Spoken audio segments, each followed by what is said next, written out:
Lecture 3। So আমরা last লেকচারে lecture 3 পর্যন্ত শেষ করেছিলাম। আজকে আমাদের কাজ হচ্ছে 4 থেকে শুরু করা। তো আমরা 4টা প্রশ্ন লিখে রেখেছি, আমরা এগুলো সলভ করব, তারপরে আমরা আস্তে আস্তে সামনে আগাচ্ছি। আমাদের এই যে টপিক লেকচার 3 এর, এটাও ওই সেম টপিক যেগুলো তোমরা পড়েছো লেকচার 1-2-তে, অর্থাৎ ডিগ্রি ও রেডিয়ানের মধ্যবর্তী সম্পর্ক বা ডিগ্রি এবং রেডিয়ানের মধ্যবর্তী অঙ্কগুলো, এবং এখানের সবগুলো অঙ্কই কম বেশি তোমাদের পরিচিত হবে। তোমাদের পরিচিতির বাইরে আমি এখনই কিছু দেখাচ্ছি না। ফাইন, তাহলে দেখো 4-এর 1 নম্বর প্রশ্নে কি বলা হয়েছে, যে একটি ত্রিভুজের 2টি কোণ যথাক্রমে এত এবং এত। এখন বলেছে যে ওই ত্রিভুজের যে তৃতীয় কোণটি রয়েছে সেই তৃতীয় কোণটির মান রেডিয়ানে প্রকাশ করো। সবাই ক্যালকুলেটর বের করো, ক্যালকুলেটর লাগবে তোমার। ওকে, সো খেয়াল করো, এখন আমরা কি করব, আমাদের প্রদত্ত যে 2টি কোণ রয়েছে সেই কোণ দুটিকে আমরা কি করব, যোগ করব। তাহলে খেয়াল করো, আমরা 4-এর 1 নম্বর অঙ্কের সলিউশন দিচ্ছি। ওকে, তাহলে দেয়া আছে ত্রিভুজের 2টি কোণ, ত্রিভুজের 2টি কোণ যথাক্রমে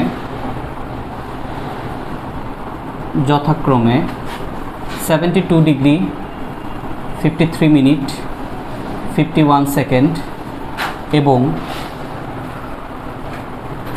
37 ডিগ্রি 6 মিনিট 9 সেকেন্ড দেয়া আছে।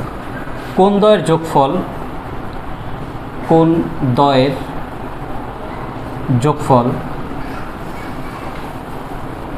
বা সমষ্টি যেটাই লিখি না কেন, তাহলে 72 degree 53 minute 51 second plus 37 degree 6 minute 9 second.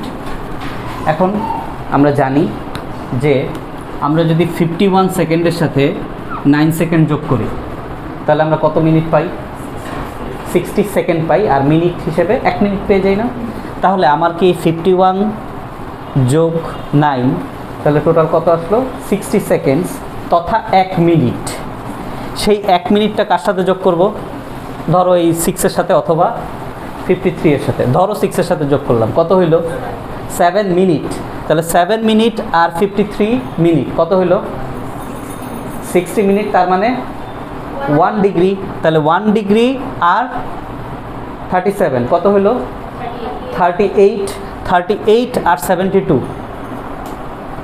মানে মিনিট আর ডিগ্রি, মিনিট আর সেকেন্ড কি আর আছে, এখানে হয়ে গেছে সেটা 38, এখানে কত 72, যোগ করো 8 আর 2 যোগ করলে কত আসে 0, হাতে রইল কত 1, তার মানে 110।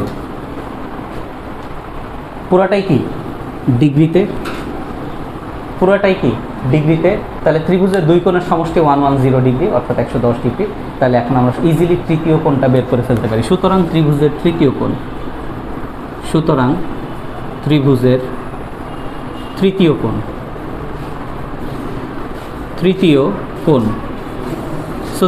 তৃতীয় কোণ আমরা 180 ডিগ্রি থেকে বিয়োগ দিব, 180 ডিগ্রি বিয়োগ 110, তাহলে এখানে আমরা কত পাচ্ছি 70 ডিগ্রি, কত পাচ্ছি 70 ডিগ্রি। এখন আমাদের কিসে প্রকাশ করতে বলেছে, রেডিয়ানে। তাহলে আমরা ডিগ্রি থেকে রেডিয়ানে কিভাবে যাই, রাইট। সুতরাং ত্রিভুজের তৃতীয় কোণ এর রেডিয়ানে প্রকাশ equals to 70 multiplied by pi by 180। বাংলায়ও লিখতে পারি রেডিয়ান, অথবা রেডিয়ান চিহ্নও দিতে পারি।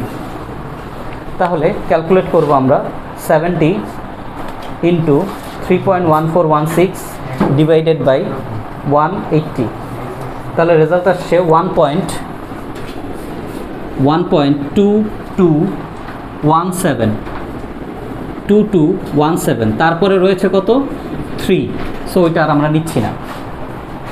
ঠিক আছে, খুবই সহজ জিনিস। ওকে, গেল 1 নম্বর ডান। যারা পরে আসছো 2 থেকে করো, 1 থেকে কইরো না। খুবই সহজ জিনিস, একবার চোখ বুলে আনো। 2টা কোণ দেওয়া আছে, 2টা কোণ যোগ করছি, ডিগ্রিতে আসছে, তৃতীয় কোণটা বের করতে বলছে, তৃতীয় কোণটা 180 ডিগ্রি থেকে বিয়োগ করেছি, রেডিয়ানে প্রকাশ করছি। খুবই সিম্পল জিনিস। ওকে, ডান। এখন আসি 2 নম্বর কোশ্চেন। কি বলছে? একটি ত্রিভুজের 3 কোণের অনুপাত এত এত এত, কোণ তিনটির মান ষাটমূলক পদ্ধতিতে নির্ণয় করো। বলো এই অঙ্ক করে আসছি কিনা? করে আসছি, রাইট? ওকে, ফাইন। সোজা লাগতেছে না ম্যাথগুলো ইন্টারমিডিয়েটের? জি স্যার। আচ্ছা, তাহলে হ্যাঁ, 4-এর 2 নম্বর। ধরি আমাদের 3টি কোণ অনুপাত দেয়া আছে, তাহলে ফার্স্ট অফ অল আমরা লিখব সলিউশন। দেয়া আছে ত্রিভুজের 3টি কোণের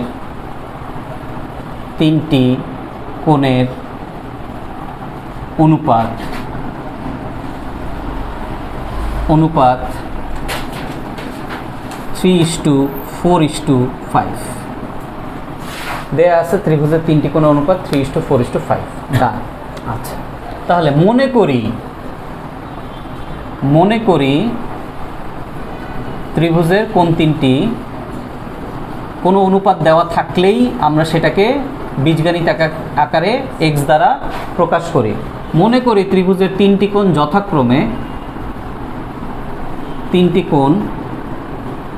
যথাক্রমে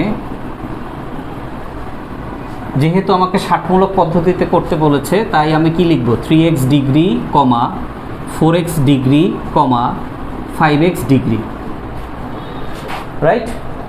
ডিগ্রিতে যেহেতু, তাই আমি কি লিখব? প্রশ্ন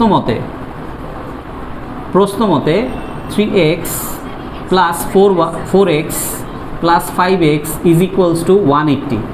এখন আমরা প্রশ্ন মতো যখন লিখি তখন উভয় পাশে কি আমাকে একক বসাতে হয় বা কোনো প্রতীক বসাতে হয় না, কারণ দুইটাই ডিগ্রি, রাইট? আচ্ছা, তাহলে এখন আমরা এখানে কি পাচ্ছি? 7x প্লাস 5x, তার মানে কত? 12x equals to 180। তার মানে x ইজ ইকুয়ালস টু 180/12। কত আসে?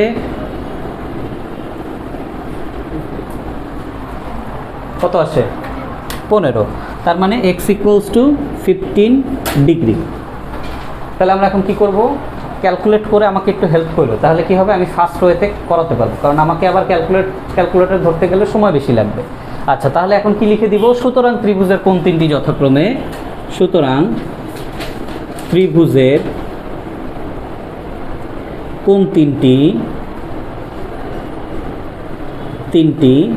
যথাক্রমে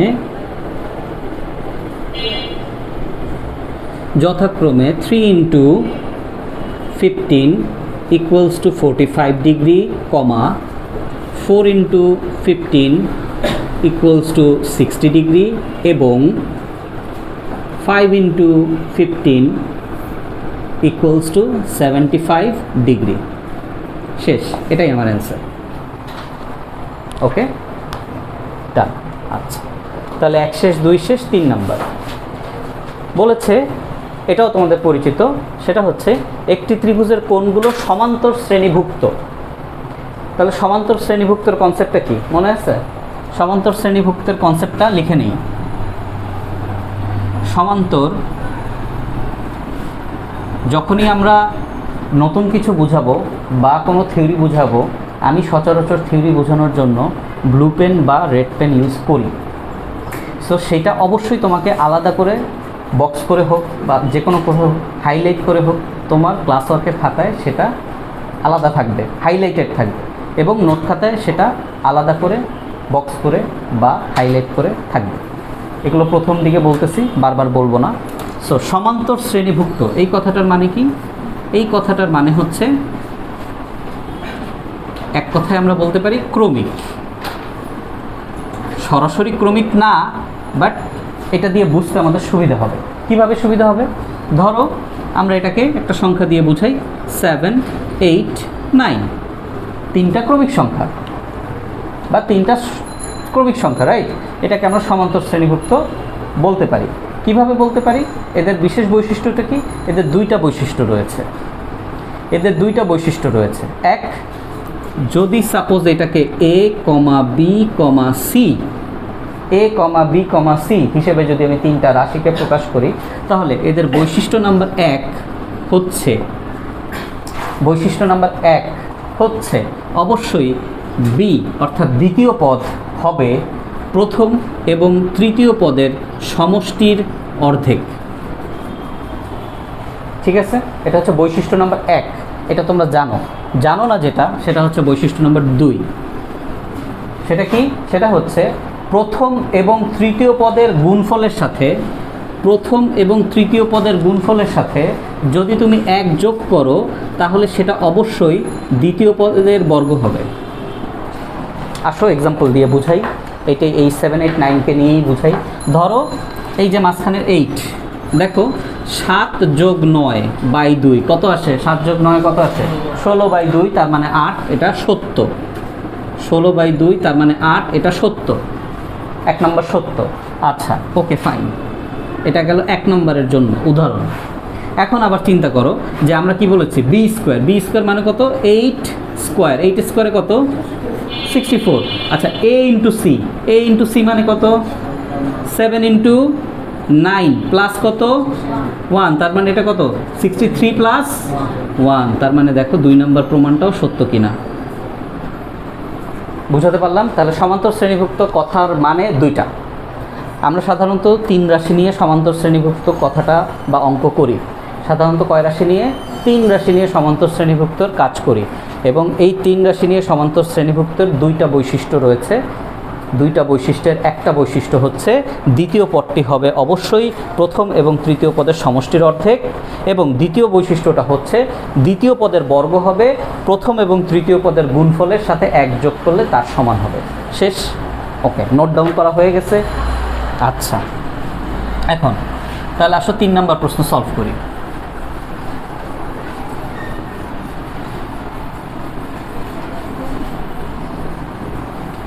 নাম্বার 3, 4-এর 3।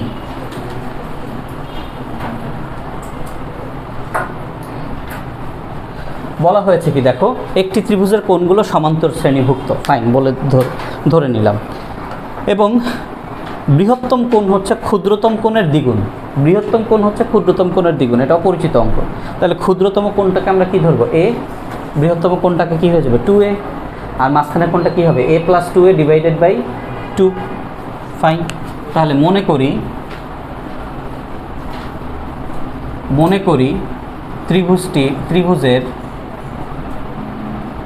ত্রিভুজের ক্ষুদ্রতম কোণ ইকুয়ালস টু a। আমাকে রেডিয়ান বলছে, তাহলে আমি লিখব a রেডিয়ান। সুতরাং ত্রিভুজের বৃহত্তম কোণ is equals two 2a radian. এখন শর্তটা দিব, যেহেতু কোণগুলো সমান্তর শ্রেণীভুক্ত,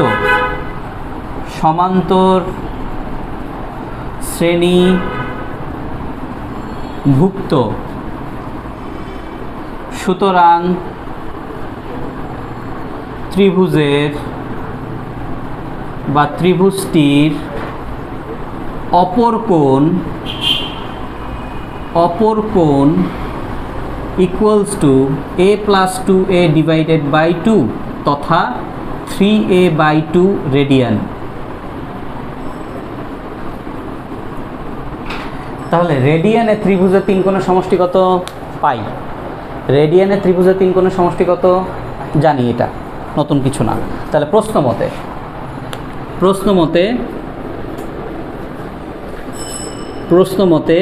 a + 2a + 3a by 2 equals to pi. তাহলে 2a + 4a + 3a by 2 equals to pi. তাহলে এখানে কি আসে? 7, 9a ইকুয়ালস টু 2 পাই। সুতরাং a is equals to 2 pi by 9 radian. Fine, তাহলে আমরা এর মান পেয়ে গেছি। আমাদেরকে কি বলছে, কোনগুলো রেডিয়ানে প্রকাশ করো। তার মানে আমরা এখন লিখব আলাদা করে এর পরের অংশ। সুতরাং ত্রিভুজটির ক্ষুদ্রতম কোণ, সুতরাং ক্ষুদ্রতম কোণ, ত্রিভুজ কথাটা না লিখি, ক্ষুদ্রতম কোণ এ ইজ ইকুয়ালস টু 2π/9 রেডিয়ান। ওকে, সুতরাং বৃহত্তম কোণ ইকুয়ালস টু 2a। 2a মানে হচ্ছে 2 × 2π/9 তথা 4π/9 রেডিয়ান। সুতরাং অপর কোণ বা তৃতীয় কোণ, যেভাবেই লিখো না কেন, তৃতীয় কোণ কি বের করছি, 3a/2, 3a/2, তার মানে 3/2 × 2π/9। তাহলে এখানে 2 আর 2তে কাটাকাটি গেল, 3 আর 9-এ কাটাকাটি গিয়ে আমাদের রেজাল্ট আসে π/3। এই হচ্ছে আমাদের ত্রিভুজের 3টি কোণ রেডিয়ানে প্রকাশ। বুঝতে পেরেছি? সহজ জিনিস। ওকে, ফাইন। এরপরের যে অঙ্কটা সেটাকে কি বলেছে দেখো, ত্রিভুজের 3টি কোণ সমান্তর শ্রেণীভুক্ত, 4 নাম্বার। এখানেও সেম কনসেপ্ট, কিন্তু এখানে বলছে ক্ষুদ্রতম এবং মধ্যম কোণ। বৃহত্তম কোণ বলেনি, ক্ষুদ্রতম এবং মধ্যম কোণকে ডিগ্রিতে প্রকাশ করতে বলেছে। সেই ডিগ্রিতে যদি প্রকাশ করি তাহলে অনুপাত হয় 3:5, ক্ষুদ্রতম আর মধ্যম, বৃহত্তম না। আচ্ছা, তাহলে ত্রিভুজের কোণগুলোর মান রেডিয়ানে প্রকাশ করো। এই যে শর্ত, এইটা কিসের জন্য? ডিগ্রির জন্য। তাহলে ডিগ্রি আগে বের করতে হবে কোণগুলা সবগুলোকে, তারপরে সেগুলোকে কি করতে হবে, রেডিয়ানে নিতে হবে। কনসেপ্ট সোজা, রাইট? ফাইন। বুঝে যদি ফেলি, শুরু করে দেই।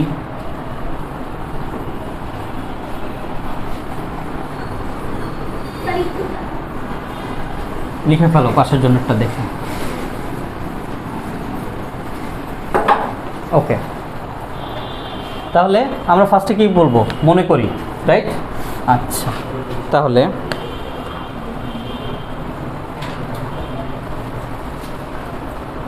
চার নাম্বার সলিউশন। আচ্ছা, এখন একটা জিনিস বোঝো, আমার এখানে দুইটা জিনিস আছে। এটা আমি হুট করে লজিকটা লিখলেই হবে না, তোমাদেরকে আগে বুঝায় দিই। এই ডিগ্রি রেডিয়ান ভুলে যাও, আগে প্রথম লাইনটা বোঝো। ত্রিভুজের কোণগুলো সমান্তর শ্রেণীভুক্ত, ক্ষুদ্রতম কোণকে এবং মধ্যম কোণকে ডিগ্রিতে প্রকাশ করলে অনুপাত কত হয়, 3:5, রাইট? আমরা কিন্তু এখানে যদি দ্বিগুণ, 3 গুণ, 2 গুণ এরকম কিছু বলা থাকতো তাহলে আমাদের জন্য জিনিসটা সোজা হতো। অনুপাত দেওয়া হয়েছে, জিনিসটা কঠিন হয়ে গেছে। আমাদের যদি বৃহত্তম আর ক্ষুদ্রতম দেওয়া থাকতো তাহলে জিনিসটা সোজা হতো। মধ্যম কোণ দেওয়া হওয়ার কারণে সব কঠিন হয়ে গেছে। কেন? আসো বুঝাই। ধরো আমার এখানে দুইটা ইনফরমেশন আছে, রাইট? তাহলে দুইটা ইনফরমেশনকে আমি সাপোজ আলফা আর বিটা দ্বারা প্রকাশ করব, কথার কথা। তাহলে এখন তোমরা নর্মালি চিন্তা করো, আমার কাছে দুইটা রাশি আছে, কোণ না, দুইটা রাশি। এই দুইটা রাশি দ্বারা আমরা কোণকে রিপ্রেজেন্ট করছি। এই দুইটা রাশি দ্বারা আমরা ত্রিভুজের কোণকে রিপ্রেজেন্ট করব। দুইটা রাশি দ্বারা ত্রিভুজের কোণকে রিপ্রেজেন্ট করব, এবং সেই কোণগুলো সমান্তর শ্রেণীভুক্ত হইতে হবে। ঠিক আছে? তাহলে সিম্পল লজিক বলো যে এই দুইটা রাশি দ্বারা যদি আমি ওই ত্রিভুজের সব থেকে বড় কোণটাকে প্রকাশ করতে চাই, অবশ্যই রাশি দুইটির সমষ্টি হবে বৃহত্তম কোণ, রাইট? আচ্ছা, আমি এই দুইটি রাশি দ্বারা যদি ত্রিভুজের কোণগুলোকে প্রকাশ করতে চাই তাহলে অবশ্যই কোণ দুইটার, রাশি দুইটার বিয়োগফলই হবে ক্ষুদ্রতম কোণ, রাইট? তাহলে মাঝখানেরটা কী হবে, এই দুইটার যোগফলের অর্ধেক। তাহলে মাঝখানেরটা যদি আমি বলি alpha plus beta plus alpha minus beta divided by 2, তাহলে কি থাকে, 2 আলফা ডিভাইডেড বাই 2, তার মানে কি হয়ে যায়, আলফা।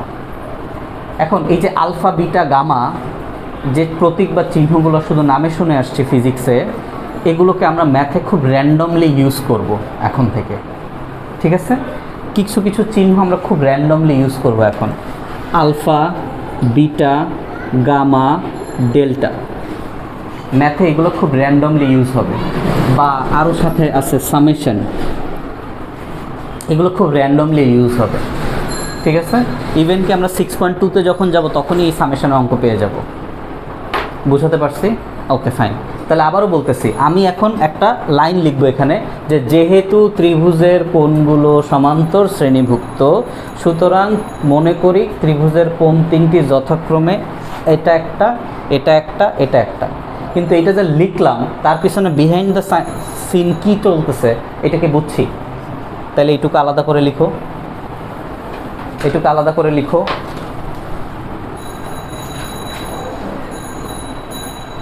সো অঙ্কটা আমরা শুরু করব এরকমভাবে, প্রশ্নমতে বা যেহেতু দিয়ে শুরু করব।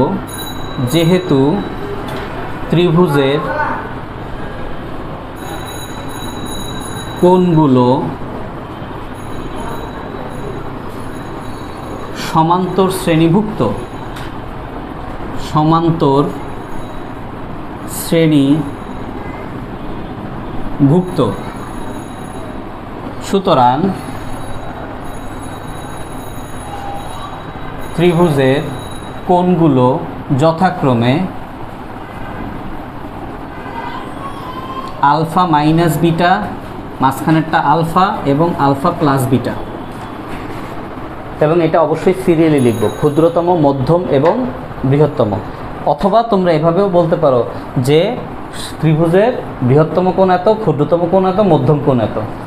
ওইটা বলাটাই মনে হয় বেটার, কারণ কি বলো তো, এই জায়গায় আমার ক্ষুদ্রতম আর মধ্যম কোণের ব্যবহার আছে, তাই আমরা ওইভাবে লিখবো। এটা মুছে ফেলি, মানে লাস্টের এইটুকু না লিখে ত্রিভুজের, সুতরাং ত্রিভুজের ক্ষুদ্রতম কোণ, ক্ষুদ্রতম কোণ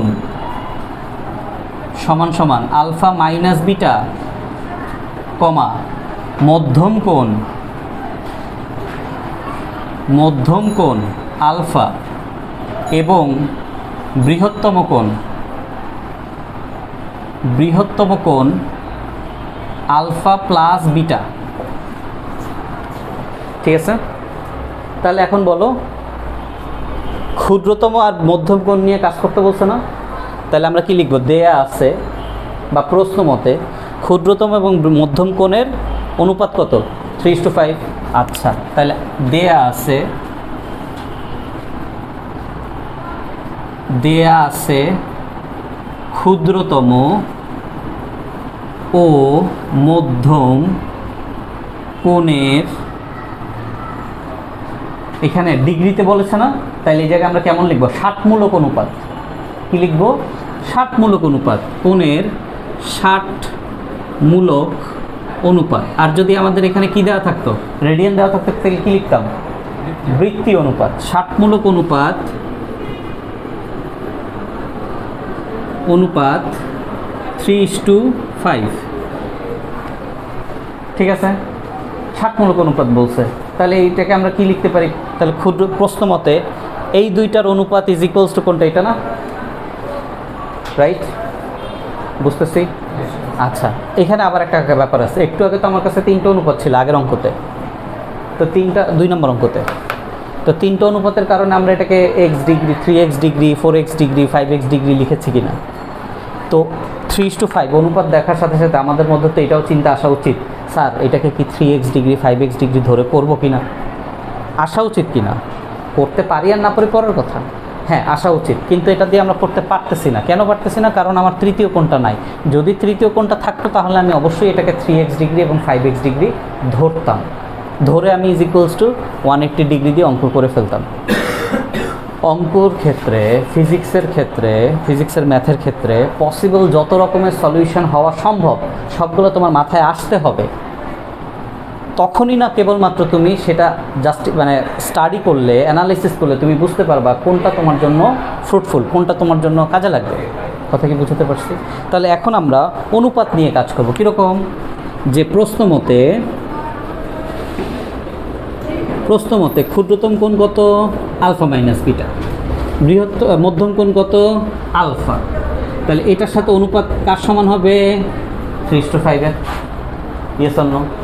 আচ্ছা, তাহলে ইকুয়ালস টু, এটাকে আমরা যদি ভগ্নাংশ আকারে লিখি, alpha minus beta by alpha is equals to 3/5 লেখা যায়? চাই আর গুণ দেই, আর যদি গুণ দেই তাহলে 5 alpha minus 5 beta is equals to 3 alpha, পক্ষান্তর করি 5 alpha minus 3 alpha equals to 5 beta, তাহলে 2 alpha equals to 5 beta. So এখান থেকে আমি একটা আলফা এর সমীকরণ বের করে রাখতে পারি কি 5/2 ইন্টু বিটা, 5/2 ইন্টু বিটা। তাহলে একটা সুবিধা কি হলো যে আমরা এখন আলফার জায়গায় এটা ব্যবহার করে আমরা বাকি কোণগুলোর মানও বের করে ফেলতে পারি। কথা কি বুঝতে পারছি? ওকে, তাহলে এখন আমরা বলতে পারি সুতরাং ক্ষুদ্রতম কোণ, মধ্যম কোণ তো বের হয়ে গেছে, বৃহত্তম কোণ। ঠিক আছে, যেহেতু এগুলো পুরোপুরি রাশি দিয়ে, তাহলে অ্যান্সারও কি দিয়ে আসবে? রাশি দিয়ে। যদি এখানে আমার দেওয়া থাকতো মান, অ্যান্সারও কিসে আসতো? মানে। আচ্ছা, তাহলে আমরা এখন বলতে পারি সুতরাং ক্ষুদ্রতম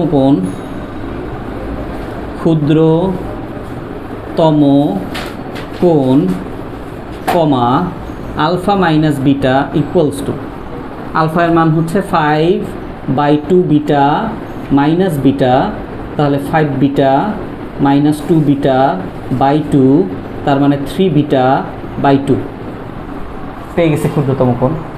সুতরাং মধ্যম কোণ alpha equals to 5 beta by 2, সুতরাং বৃহত্তম কোণ alpha plus beta equals to 5 beta by 2 plus, sorry হ্যাঁ ঠিকই লিখছিলাম, 5 বিটা বাই 2 প্লাস বিটা। তাহলে এখানে কি আসবে 5 beta plus 2 beta by 2, so 7 beta by 2। বুঝতে পারছি?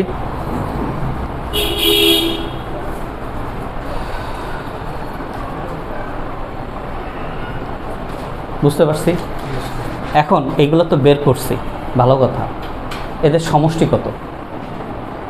এটা কি দিয়ে করছি? ষাটমূলক। আমাদের কিন্তু অ্যান্সার শেষ হয়নি। আমরা কিসে প্রকাশ করছি? কোনগুলোকে প্রকাশ করছে আরেকটা রাশির সাহায্যে। কোনগুলোকে প্রকাশ করছে কিসের সাহায্যে? এবং এটা কেমন অনুপাত দিয়ে করেছে? ষাটমূলক অনুপাত। তার মানে অবশ্যই এগুলো কিসে আছে? ডিগ্রিতে। অবশ্যই এগুলো কিসে আছে? এটা কিসে? ডিগ্রিতে, এইটা ডিগ্রিতে, এটা ডিগ্রিতে। তাহলে প্রশ্ন মতে এই তিনটার সমষ্টি কত? 180 ডিগ্রি। সেখান থেকে আনবো কি ডিগ্রিগুলা, সেইটাকে কনভার্ট করবো কিসে? রেডিয়ানে। ঠিক আছে, তাহলে সুতরাং বা প্রশ্ন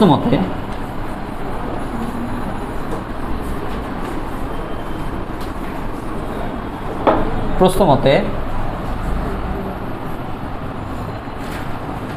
কোন তিনটে আমরা পেয়ে গেছি? 3 beta by 2 plus 5 beta by 2 plus 7 beta by 2 equals to 180 degree. Degree আর দিব না, 180। লসাগু করব, তাহলে 3 beta plus 5 beta plus 7 beta by 2 equals to 180 degree. So এখানে কত আসে? 15 বিটা ইকুয়ালস টু 360 ডিগ্রি, আর গুণ দেওয়ার পরে। তাহলে 360কে 15 দ্বারা ভাগ করো, তাড়াতাড়ি কত আসে রেজাল্ট? 24। হ্যাঁ, তাই তো আসার কথা, 24 ডিগ্রি, রাইট? আচ্ছা, তাহলে এখন 24 ডিগ্রি পেয়ে গেছি। আচ্ছা, তাহলে আবার কি লিখবো? সুতরাং ক্ষুদ্রতম কোণ, মধ্যম কোণ, বৃহত্তম কোণ লিখবো কি না? সুতরাং ক্ষুদ্রতম কোণ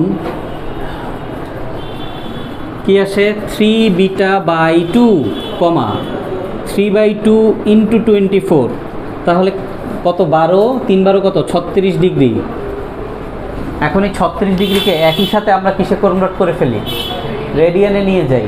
ঠিক আছে, আচ্ছা, তাহলে খেয়াল করো, 36 ইন্টু পাই বাই 180, তাহলে 180কে 36 দ্বারা ভাগ করো, কত আসে? না, ওভাবে বলা যাবে না। যখন আমরা এখানে, আচ্ছা ভালো কথা শুনি, এখানে আমরা কি মান বের করতেছি? কোণ না? কোণ কিনা? তাহলে এখানে আমরা পাই সহ লিখব, পাই সহ লিখব, ঠিক আছে, পাই সহ লিখব। আবার আমরা যখন ডিগ্রি থেকে রেডিয়ান করি, ডিগ্রি থেকে রেডিয়ান করি, কথা শুনি, আমার প্রশ্নটা শুধুমাত্র ডিগ্রি থেকে রেডিয়ানে কনভার্ট করো, প্রশ্নটা শুধুমাত্র ডিগ্রি থেকে রেডিয়ানে কনভার্ট করো, সেক্ষেত্রে আমরা অ্যান্সারটা দশমিকে নিই, কারণ আমরা পাইয়ের মান 3.1416 বসাই। কিন্তু যখন এই জিনিসটা ত্রিভুজের কোণ, ত্রিকোণমিতিক কোণ, তখন আমরা এটাকে পাই সহ রেজাল্টটা লিখি। কেন বলো? ত্রিভুজের কোণগুলোকে কি আমরা π/3, π/6, π/2 এভাবে প্রকাশ করে আসছি না? কথাটা কি বুঝাতে পারছি?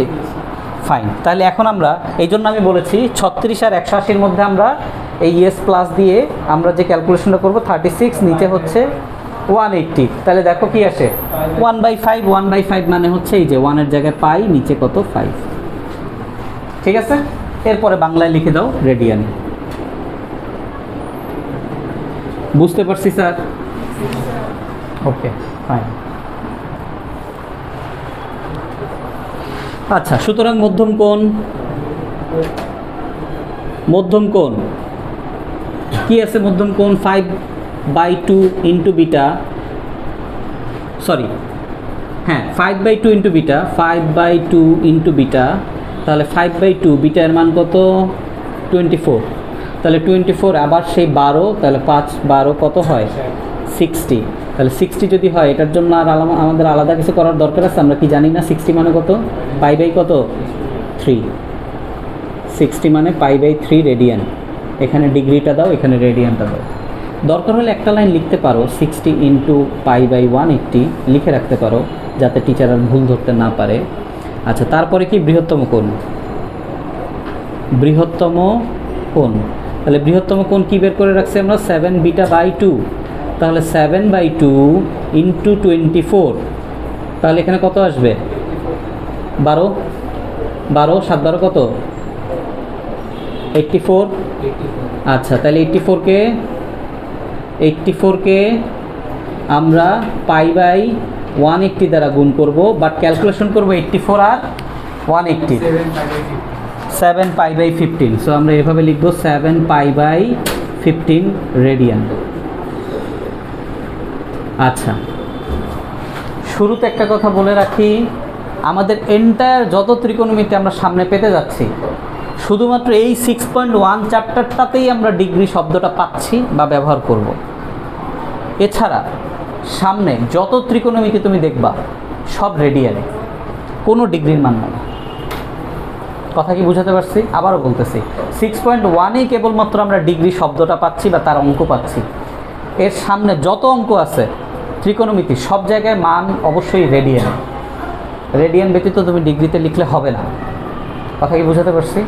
কিছু কিছু অঙ্ক থাকবে, এটাও সত্য, কিছু কিছু অঙ্ক থাকবে, এক্সেপশনাল কিছু অঙ্ক থাকবে যেগুলোকে ডিগ্রিতে করা যাবে, প্রশ্নে বলে দিবে সেগুলো, প্রশ্নে বলে দিবে সেগুলো।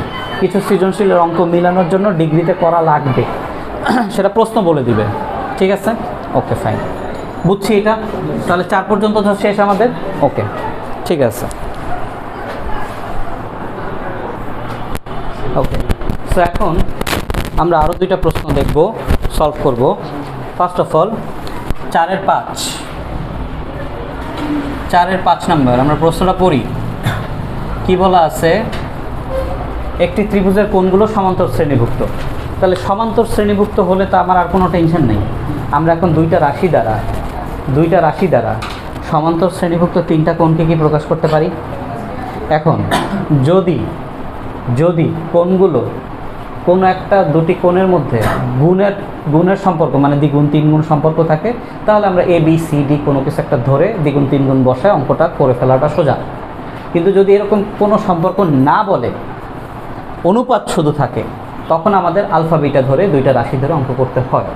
এবং সেই রাশিগুলো কী কী আসে, কোণগুলো কেমন আসে, এটা অলরেডি বোঝানো শেষ, রাইট? তাহলে অঙ্কটা শুরু করবে এভাবে, যেহেতু কোণগুলো, ত্রিভুজের কোণগুলো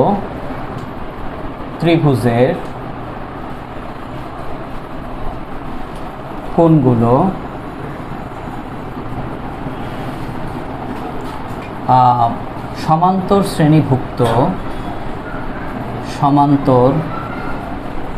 শ্রেণীভুক্ত সুতরাং ত্রিভুজের বৃহত্তম কোণ আলফা প্লাস বিটা, মধ্যম কোণ আলফা, ক্ষুদ্রতম কোণ আলফা মাইনাস বিটা। এখন কোণগুলোকে আমরা কিভাবে ধরছি বা কিভাবে প্রকাশ করব? ডিগ্রিতে। কোনটাকে? ক্ষুদ্রতমটাকে। বৃহত্তমটাকে কিভাবে ধরতে হবে? রেডিয়ানে। সো এখানে প্যাচ আছে। এখন পর্যন্ত যা করছে হয় রেডিয়ানে, না হয় ষাটমূলকে, রাইট, ডিগ্রিতে। বাট এখানে রেডিয়ান আর ডিগ্রির মিক্সড আপ। আচ্ছা, তাহলে বুঝি। ফার্স্ট অফ অল বলো আগের অঙ্কটাতে, 4 নাম্বার অঙ্কটাতে ক্ষুদ্রতম কোণ এবং মধ্যম কোণের একটা অনুপাত দেওয়া ছিল। সেটা দিয়ে আমরা বৃহত্তম, ক্ষুদ্রতম এবং মধ্যম সবগুলোর মান বের করে সেটাকে আমরা 180 ডিগ্রি ধরে সবগুলোর মান বের করছে, রাইট? ওইটা একটা প্রসেস ছিল। ওইটা ছাড়া আমরা এখন ওই বৃহত্তম, ক্ষুদ্রতম বা বৃহত্তম মধ্যম বা ক্ষুদ্রতম মধ্যমের মধ্যে কোনো সম্পর্ক বলা নাই। বাট তারপরও আমরা কিন্তু এখান থেকে কোনগুলোর মান বের করে ফেলতে পারি। কিভাবে? দেখো তো, এইগুলোকে যদি তুমি ষাটমূলক কোণ হিসেবে কনসিডার করো, এগুলোকে তুমি ফার্স্টে কী চিন্তা করো? ষাটমূলক কোণ। তাহলে ষাটমূলক কোণ হিসেবে চিন্তা করলে এই তিনটা সমষ্টি কত? 180 ডিগ্রি। এখানে কিন্তু অঙ্ক শেষ। কেন বলো?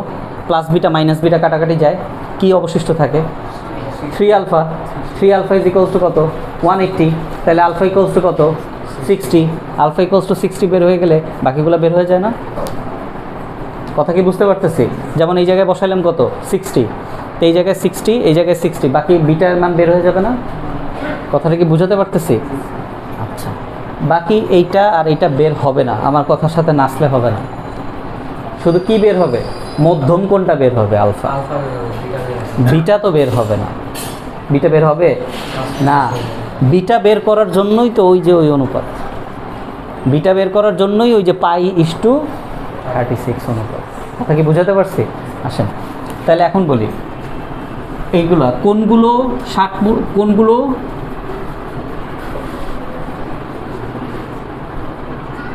ষাটমূলক পদ্ধতিতে, কোনগুলোর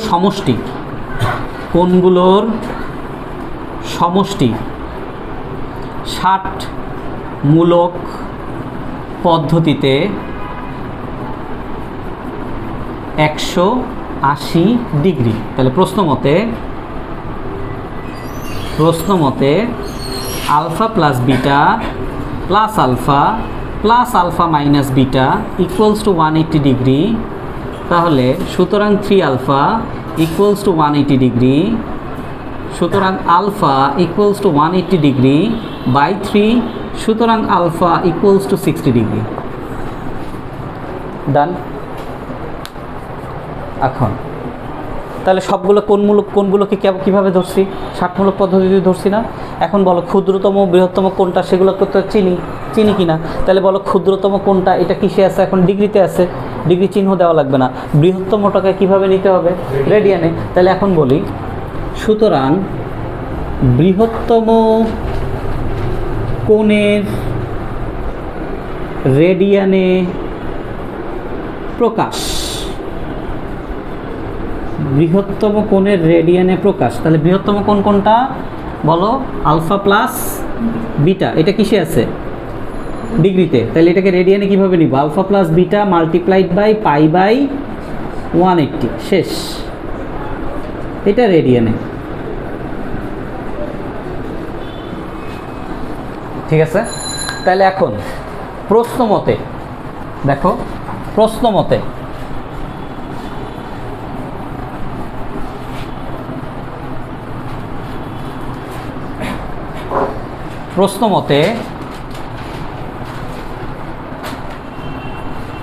ক্ষুদ্রতম কোণ, সরি বৃহত্তম কোণ কিসে? রেডিয়ানে। তাহলে বৃহত্তম কোণ আগে লিখবো alpha plus beta into pi by 180 অনুপাত ক্ষুদ্রতম কোণ কিসে আছে? ডিগ্রিতে। তাহলে ডিগ্রিতে বসালে কি বসাবো? শুধু alpha minus beta equals to কি লিখবো? পাই অনুপাত 36 আগে বই প্রশ্নের মতো করে লিখবো, তারপরে ভগ্নাংশে প্রকাশ করব। তাহলে ভগ্নাংশে যদি প্রকাশ করি তাহলে খেয়াল করো, alpha plus beta into pi by 180 তার নিচে ডিভাইডেড বাই হচ্ছে আলফা মাইনাস বিটা। হ্যাঁ কি না? হ্যাঁ কি না? অবশ্যই। Equals to pi by 36। হ্যাঁ, পাই বাই 36। এখন আমরা কি জানি লবে যদি ভগ্নাংশে এই হরটা উল্টে যে নিচে নেমে আসে না? তো জানি তো, ফাইন। তাহলে আমরা এখন এখানে alpha plus beta divided by alpha minus beta লিখলাম, ইন্টু উপরে থাকবে কত? পাই, নিচে কত থাকবে? 180। আমি একটু ভগ্নাংশটাকে আলাদা করে লিখলাম, কোনো সমস্যা আছে? একই তো জিনিস। Equals to pi by 36। এখন এই পাই বাই 180কে উল্টা ওই পাশে নিয়ে যেতে গেলে কি উল্টে যাবে না? তাহলে alpha plus beta by alpha minus beta is equals to pi by 36 into 180 by pi. তাহলে পাইয়ের সাথে পাই কাটাকাটি, 36-এর সাথে 180 কাটাকাটি করলে কত হয়? 5 হয় না? 5 হয়। তাহলে alpha plus beta by alpha minus beta is equals to কত? 5। আর যদি গুণ করি 5 alpha minus 5 beta is equals to alpha plus beta. Okay, তাহলে 5 alpha minus alpha equals to beta plus 5 beta. Okay, তাহলে এখানে কি আসে? 4 আলফা ইজ ইকুয়ালস টু কত? 6 বিটা। আলফার মান কত? আলফার মান 60। আচ্ছা, তাহলে বের করলাম। তাহলে এখন beta is equals two 4 into 60, এখানে ডিগ্রি দেওয়ার দরকার নেই, 4 ইন্টু 60 ডিভাইডেড বাই কত? 6। তাহলে এখানে কত আসে? Beta is equals two 40 degree পেলাম। তাহলে আলফার মান কত পেয়েছি? 60। বিটার মান কত পেয়েছি? কোনগুলার মান কি পেয়েছি? রাশির মান পেয়েছি। কোনগুলার মান কি পেয়েছি? বৃহত্তম কোণ আলফা প্লাস বিটা, রাইট? তাহলে এখন লিখতে হবে, সুতরাং বৃহত্তম কোণ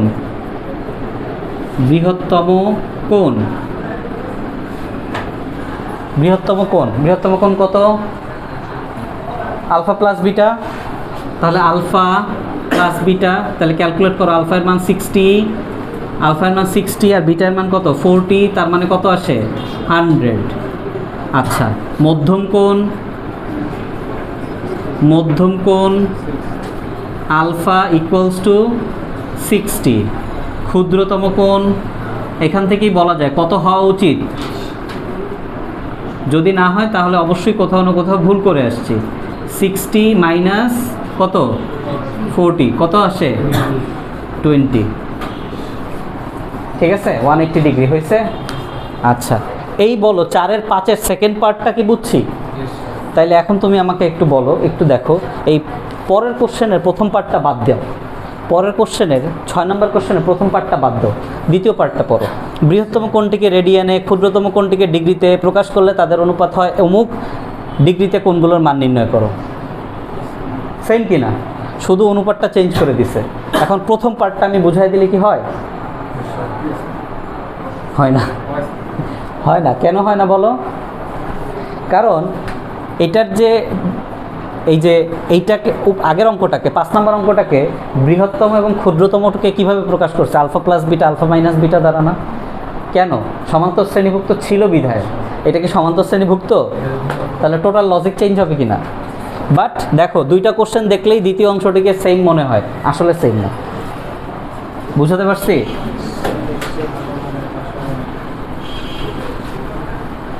এখন কি একটু কঠিন মনে হইতেছে? কে বললো? জি স্যার।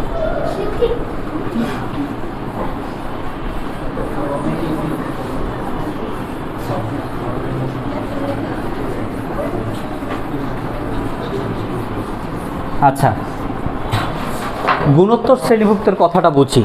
গুণোত্তর শ্রেণীভুক্তের কথাটা মানে কি? গুণোত্তর ধারা পড়ছি। গুণোত্তর ধারা এর মানে কি? প্রতি দুইটা পদের মধ্যে ভাগফল অলওয়েজ সমান হবে, এই তো। এখানেও সেম, এখানেও সেম। গুণোত্তর প্রগমন, গুণোত্তর ধারা সেম জিনিস। গুণোত্তর প্রগমন, গুণোত্তর ধারা সেম জিনিস। সাপোজ আমরা যদি বলি প্রথম পদ হচ্ছে আলফা, প্রথম পদ হচ্ছে আলফা, না বোঝো, তাহলে আমরা যখন এইভাবে পড়ে আসছি মনে করে দেখো, গুণোত্তর ধারা এ, তারপরে এ ইন্টু আর, তারপরটা এ ইন্টু আর স্কোয়ার পড়ে আসছে কিনা? তাহলে এইটাকে এখন এ না ধরে আমরা আলফা ধরি। এ প্রথম পদ, আলফা প্রথম পদ, দ্বিতীয় পদ কি হবে? আলফা আর, আর না ধরে ধরো আর মানে রেশিও বুঝাই আমরা, আর না ধরে আমরা এখানে পি ধরি, কথার কথা। আচ্ছা, তৃতীয় পদ কি হবে? Alpha P square. এখন আমার প্রশ্নে কি তিনটি পদের সমষ্টি বলছে? না, আমাকে কি বলছে? ত্রিভুজের তিনটা কোণ বলছে, যারা কেমন? গুণোত্তর প্রগমনভুক্ত। তাহলে গুণোত্তর প্রগমনভুক্তের ব্যাখ্যা এইটাই লিখো, গুণোত্তর প্রগমনভুক্ত কথাটার মানে যা দাঁড়ায়, এটার মানে গুণোত্তর ধারাভুক্ত, একই কথা, শুধু প্রগমন শব্দের জায়গায় ধারা কথাটা বসায় দাও, নতুন কিছু না। এবং যদি আমাকে প্রথম থেকে দেখতে বলে, সাধারণত আমরা যখন এটাকে গুণোত্তর ধারা আকারে প্রকাশ করেছি, যদি তিনটা পদের কথা চিন্তা করি, সিম্পল, 2, তারপরেরটা যদি অনুপাত যদি 2 হয় তাহলে 4, তারপরেরটা কত? 8। সিম্পল লজিক বুঝো। তাহলে তোমরা বলো, আমাদের এই প্রথমটা অবশ্যই কি? ক্ষুদ্রতম। লাস্টেরটা অবশ্যই কি? বৃহত্তম। মাঝখানেরটা অবশ্যই কি? মধ্য। তাহলে আমি যদি বলি আমার তিনটা কোণ আছে, সেই তিনটা কোণ গুণোত্তর প্রগমনভুক্ত, তাহলে প্রথম কোণটা অবশ্যই কি হবে? আলফা। দ্বিতীয় কোণটা আলফা ইন্টু পি, তৃতীয় কোণটা আলফা ইন্টু পি স্কোয়ার, এবং অবশ্যই এটা ক্ষুদ্রতম, এইটা মধ্যম, এবং এটা বৃহত্তম। বুঝতে পারছি? এখন অনেক কিছু কথায় বলছি, অনেক কিছু লিখছি, দেখো এখন এটাকে কিভাবে নোট করবা তাড়াতাড়ি। গুণোত্তর প্রগমনভুক্ত ধারা না, ধারা না ইন এ সেন্স দ্যাট আমরা ধারার অঙ্ক করতেছি না।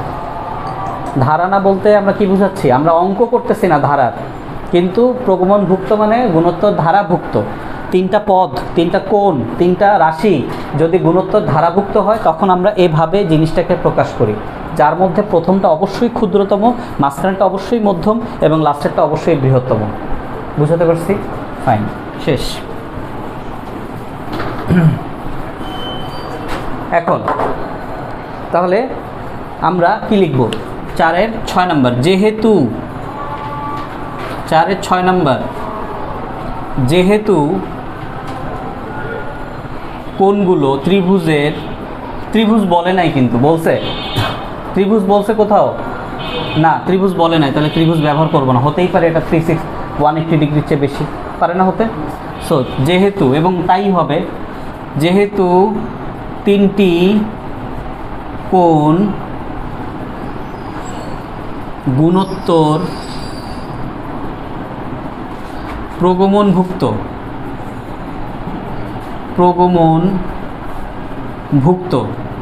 যেহেতু তিনটি কোণ গুণোত্তর প্রগমনভুক্ত, সুতরাং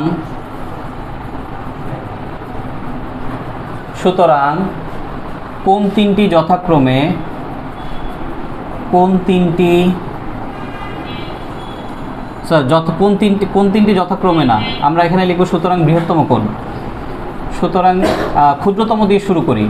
সুতরাং ক্ষুদ্রতম কোণ আলফা, মধ্যম কোণ আলফা ইন্টু পি, বৃহত্তম কোণ আলফা ইন্টু পি স্কোয়ার। তাহলে আগের অঙ্কটাতে আমরা কি করছিলাম? তিনটা কোণের সমষ্টি বের করছিলাম, রাইট? তিনটা কোণের সমষ্টি আমরা কত ধরছিলাম? 180 ডিগ্রি। এখানে কি কোথাও বলা আছে? কোথাও কি কিছু বলা আছে? আমি এখানে একটা মানে প্রশ্নে মিস্টেক করছি। এখানে বলা আছে, আমি এটা প্রশ্নে লিখি নাই। সেটা হচ্ছে কোন তিনটির সমষ্টি 126 ডিগ্রি। সো এটা একটু প্রশ্নে অ্যাড করে নিই। প্রকাশ করলে অনুপাত হয় পাই ইন্টু পাই/টু 36। এরপরে এই ডিগ্রিতে কোনগুলো মান নির্ণয় করো তার আগে কোন তিনটির সমষ্টি 126 ডিগ্রি, সমষ্টি 126 ডিগ্রি। কারণ এইটা না বলে দিলে তো পারবো না নির্ণয় করতে। পারবো? তাহলে প্রশ্নমতে আমরা বলতে পারি, প্রশ্নমতের আগে আমরা বলতে পারি কোনগুলোকে, যেহেতু সরাসরি বলেই দেওয়া আছে কোন তিনটির সমষ্টি 126 ডিগ্রি। আগের অঙ্কটাতে কি বলছিলাম দেখো, আগের অঙ্কটাতে যাও, যে কোন ত্রিভুজের কোণগুলোকে ষাটমূলক পদ্ধতিতে বিবেচনা করে পাই, এরকম কিছু লিখছিলাম কি না? এইখানে কি লেখা লাগবে না? এখানে বলেই দেওয়া আছে 126 ডিগ্রি। তাহলে আমরা সরাসরি লিখে ফেলতে পারি প্রশ্নমতে alpha plus alpha into P plus alpha into P square equals to 126 degree. তাহলে সেখান থেকে আমরা আলফা কমন নিতে পারি। আলফা কমন নিলে 1 plus P square is equals to 126 degree, right? এটাকে তাহলে আমরা সমীকরণ দিয়ে রাখি, কারণ এখান থেকে তো কোনো কিছুরই মান বের হবে না। বের হবে? কোনো কিছুরই মান বের হবে না। এটাকে আপাতত সমীকরণ দিয়ে রাখি। এখন বলো আমাদের কি বলে বৃহত্তম কোণ কিসে নিতে হবে? রেডিয়ানে নিতে হবে। তাহলে বৃহত্তম কোণ কোনটা? এটা। এর সাথে পাই/1 গুণ করতে হবে আমার। তাহলে আমরা লিখতে পারি এখন বৃহত্তম কোণের রেডিয়ানে প্রকাশ alpha P square equals to alpha P square into 180, পাই/180 রেডিয়ান। সো এটা প্রকাশ করা শেষ। Okay, fine. তাহলে এখন আমাদের বৃহত্তমটিকে রেডিয়ানে আর ক্ষুদ্রতমটিকে কিসে? ডিগ্রিতে। তাহলে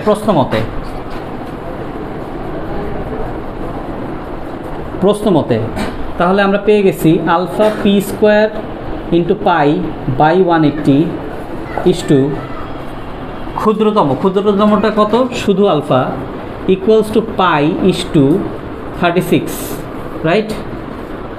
তাহলে আমরা এটাকে অনুপাত আকারে যদি প্রকাশ করি, আলফা পি স্কোয়ার পাই/180 বাই আলফা ভগ্নাংশ আকারে প্রকাশ করলে পাই/36। ঠিক আছে? আচ্ছা,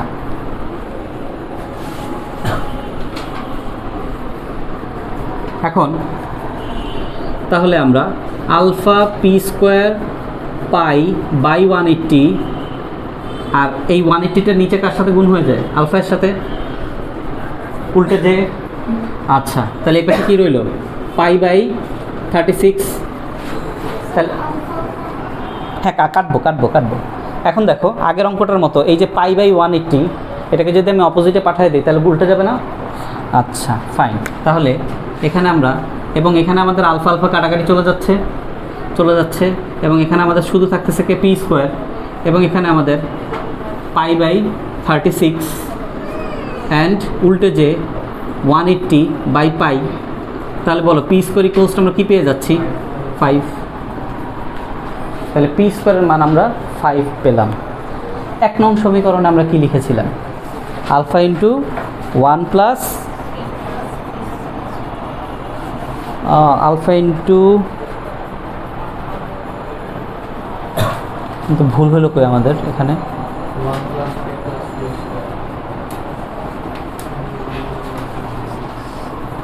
ওরা বলতেছে পি স্কোয়ারের মান হচ্ছে 2। আমি কি সেম কোশ্চেন দুইটা লিখে ফেলছি? দেখি তো আবার একটু বইয়ে।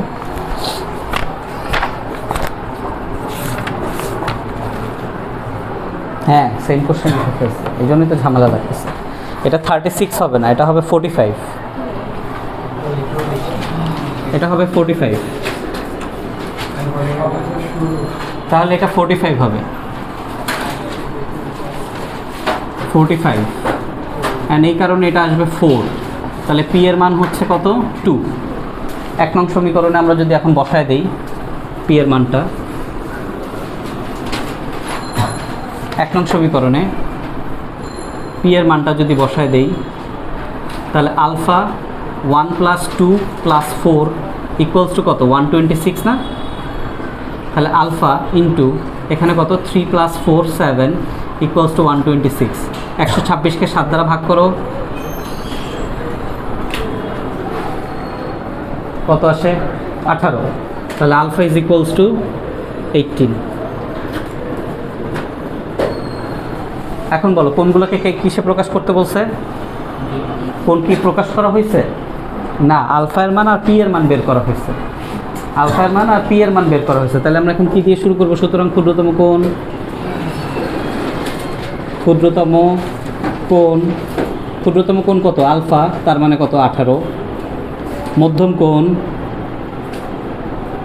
মধ্যম কোণ কত আলফা ইন্টু পি, তার মানে 18 ইন্টু কত 2, তার মানে কত 36। বৃহত্তম কোণ আলফা ইন্টু পি স্কোয়ার, তাহলে 18 ডিগ্রি ইন্টু 4 ইকুয়ালস টু কত 72 ডিগ্রি। ঠিক আছে, সো আজকের লেকচার এতটুকুই।